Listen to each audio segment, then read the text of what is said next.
Bab 16. Menurut aturan kerajaan Nuala, batas terakhir membayar utang itu di tengah malam. Apa yang sudah dilakukan Budi? Wira memang tidak melihat apa yang sudah terjadi.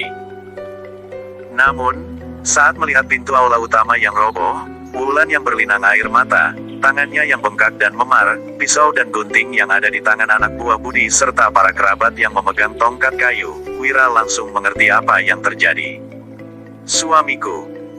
Saat semua anak buah Budi sedang lengah, Wulan mengambil kesempatan untuk berlari keluar dari aula utama.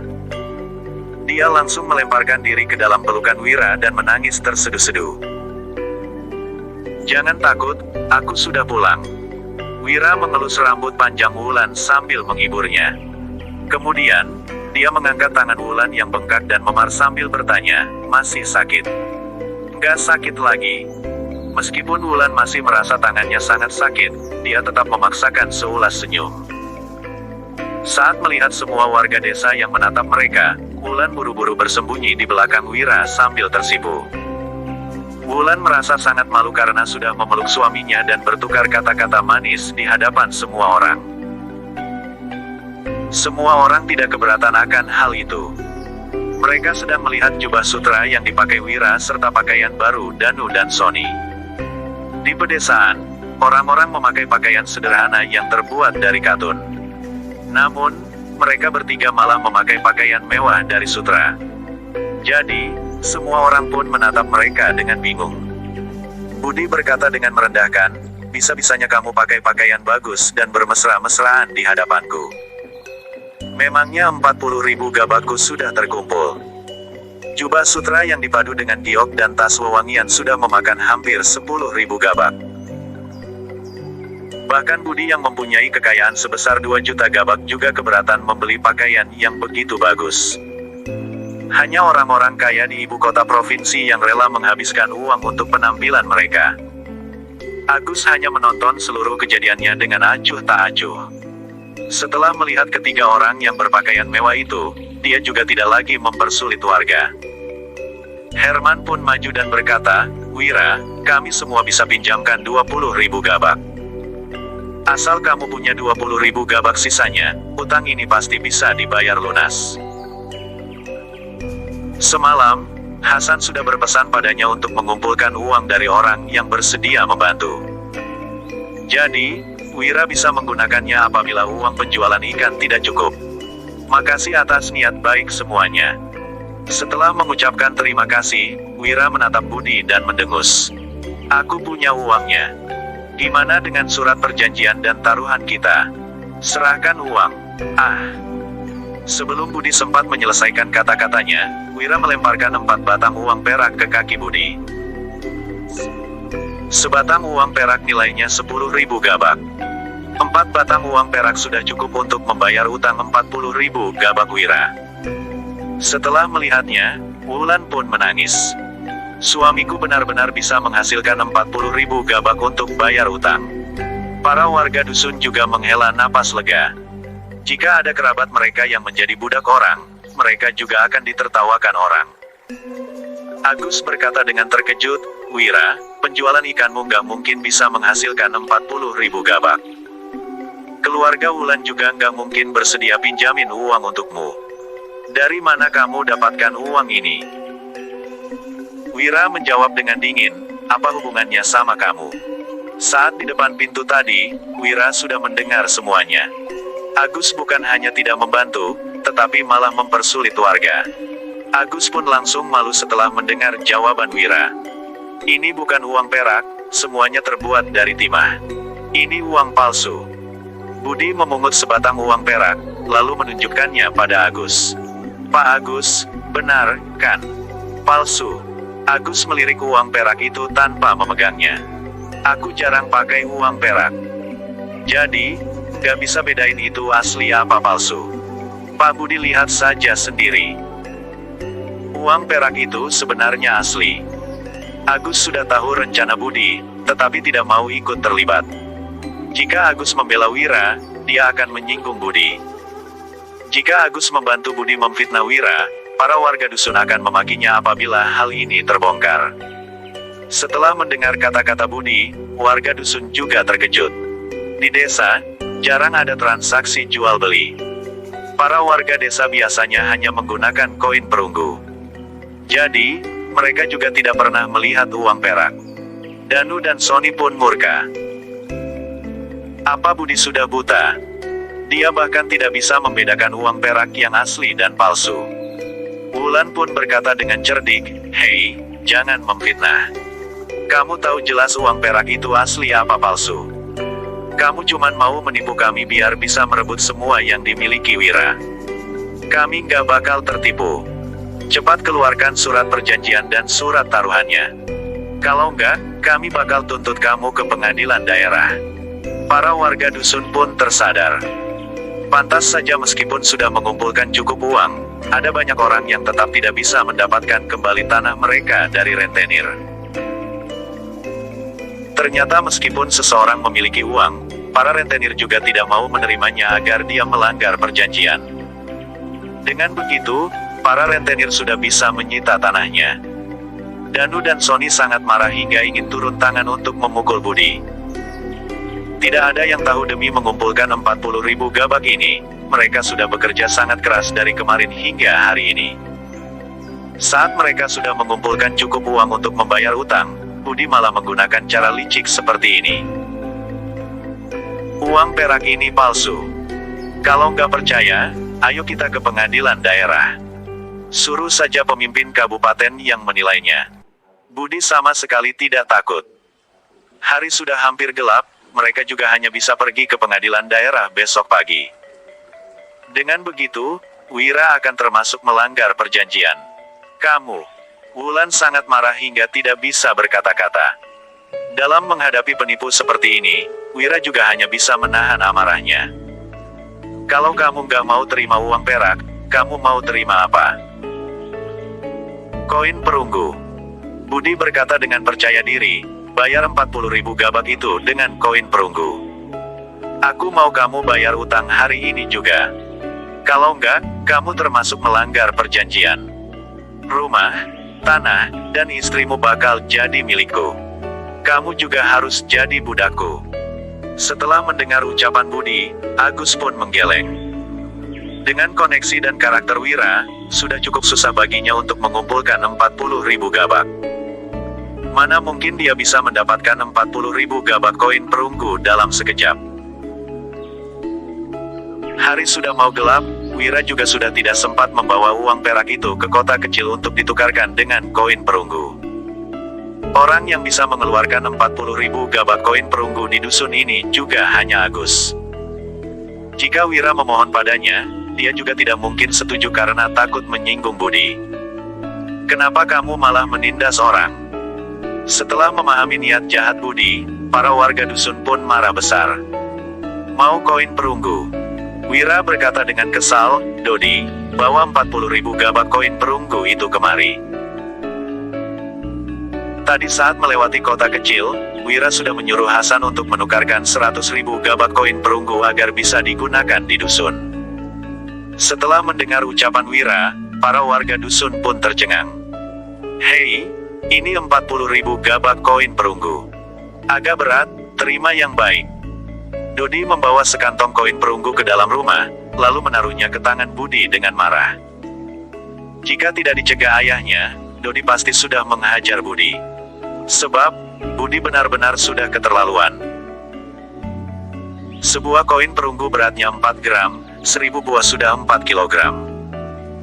Jadi, berat 40.000 gabak koin perunggu adalah 160 kilogram. Gubrak. Budi pun jatuh tertimpa koin perunggu itu. Dia langsung berteriak, "Bajingan! Kenapa kalian masih melongo? Cepat papa aku berdiri." Keempat anak buahnya buru-buru menggeser kantong koin yang menimpa Budi dan memapah Budi untuk berdiri. Sekantong koin perunggu itu berjumlah tepat 40.000 gabak. Agus pun tercengang. Jika menambahkan 40.000 gabak uang perak, 40.000 gabak koin perunggu, dan harga pakaian ketiga orang itu, jumlahnya sudah 100.000 gabak. Wulan juga terkejut.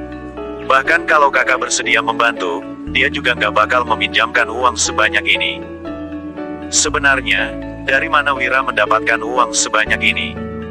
Budi menghitung koin itu berkali-kali hingga langit mulai gelap.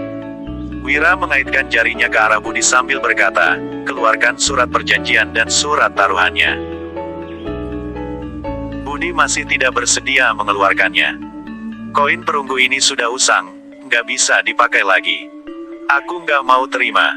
Kalau kamu mau bayar utang, pakai uang emas. Uang emas tidak dimiliki orang biasa. Bahkan Budi sendiri juga tidak mempunyai uang emas. Kali ini, Wira pasti tidak bisa mengeluarkannya." Agus juga mengangguk. Jangankan Wira, bahkan Agus yang merupakan orang terkaya di dusun juga tidak mempunyai uang emas.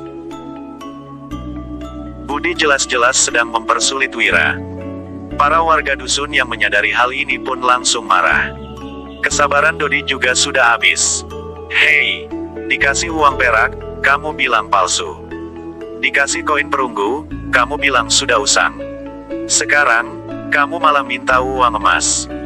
Aku mau tahu alasan apa lagi yang bakal kamu lontarkan. Kamu memang sengaja nggak mau kasih Kak Wira bayar utang lantaran mau monopoli propertinya, kan? Berani banget kamu menindas Kak Wira. Aku pasti menghajarmu. Dasar bajingan. Hajar saja," teriak para warga dusun dalam hati. Budi malah hanya menatap Dodi dengan sinis. "Aku ini pejabat pemerintah yang terdaftar. Kalau kamu berani memukulku, kamu bakal dihukum pemimpin kabupaten. Nggak masalah, aku terima." Dodi langsung mengepalkan tangannya dan hendak meninju Budi, tetapi Wira menahannya. Para warga dusun pun melepaskan tongkat kayu yang mereka pegang. Meskipun pejabat seperti Budi bukan termasuk pejabat tinggi, dia tetap merupakan orang pemerintah bagi rakyat jelata. Di kerajaan Nuala, rakyat jelata yang berani memukul orang pemerintah akan dihukum dengan berat. Setelah melihat semua orang terkejut, Budi pun berkata dengan sombong, "Pemboros, matahari sudah mau terbenam. Kalau kamu nggak bisa serahkan uang emas padaku, itu artinya kamu sudah melanggar perjanjian." Agus menggeleng. Wira pasti sudah sangat kesulitan untuk mengumpulkan uang perak dan koin perunggu. Mana mungkin dia punya uang emas? Hari ini, Wira akan sepenuhnya bangkrut dan tidak bisa bangkit lagi. Mau mempersulitku dengan uang emas? Jangan mimpi. Wira pun melemparkan sesuatu ke lantai dengan santai. Saat melihat barang di atas lantai, para warga dusun dan Agus langsung membelalak. "Aku memang mau mempersulitmu. Kalau kamu nggak bisa kasih aku uang emas, tanah dan rumahmu akan menjadi milikku. Termasuk istri cantikmu itu."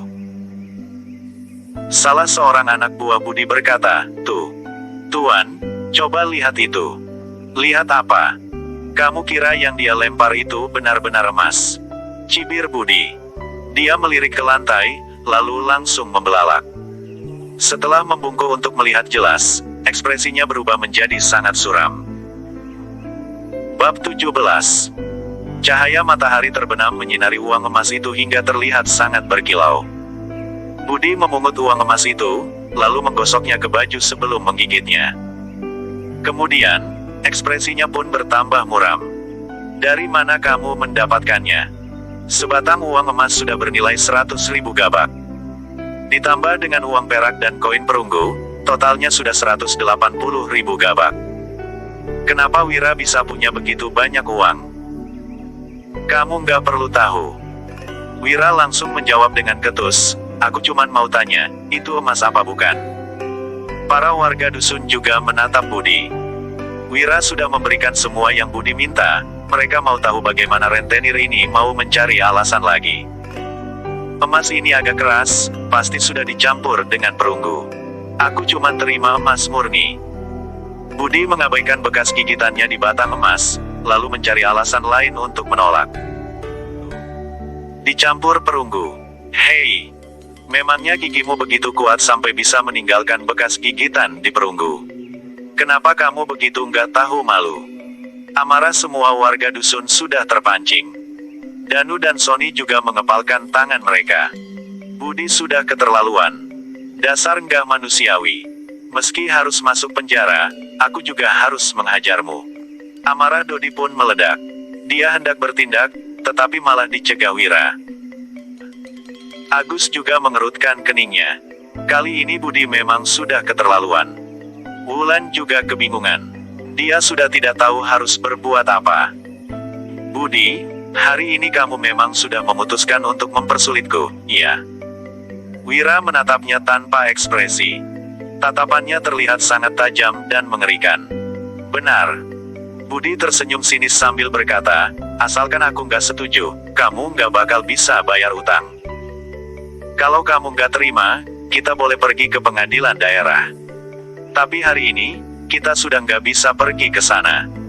Besok, kamu sudah jadi budakku. Kamu punya hak apa lagi untuk menuntutku? Wira mengerutkan keningnya. Jadi, kamu mau bertindak seenaknya?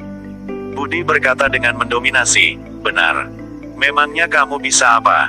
Aku punya anak buah dan kedudukan, sedangkan kamu cuman pemboros yang...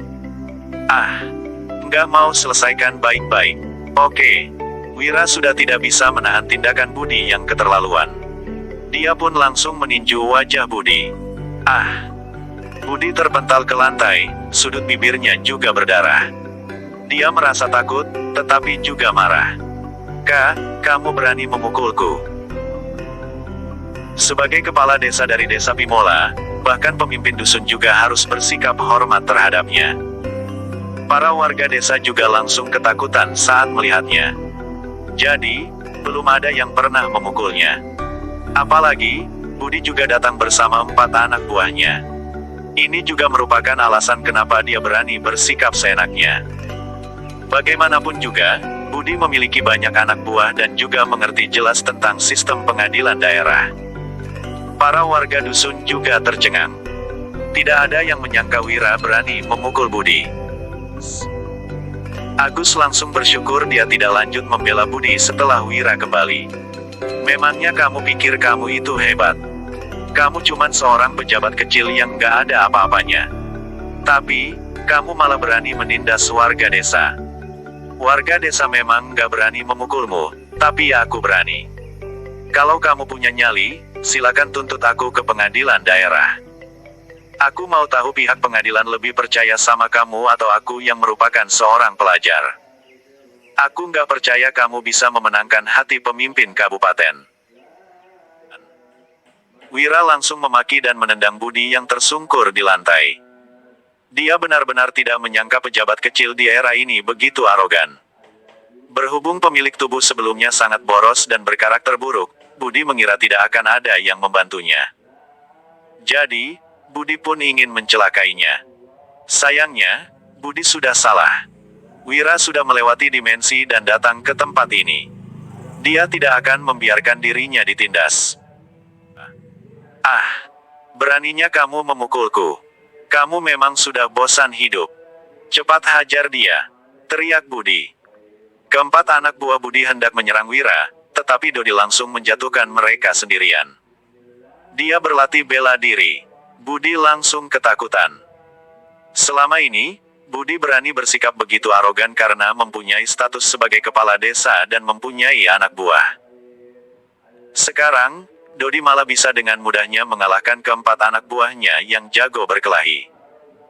Sementara Wira juga tidak takut pada statusnya sebagai kepala desa. Gawat, Wira terus menendangnya tanpa ampun.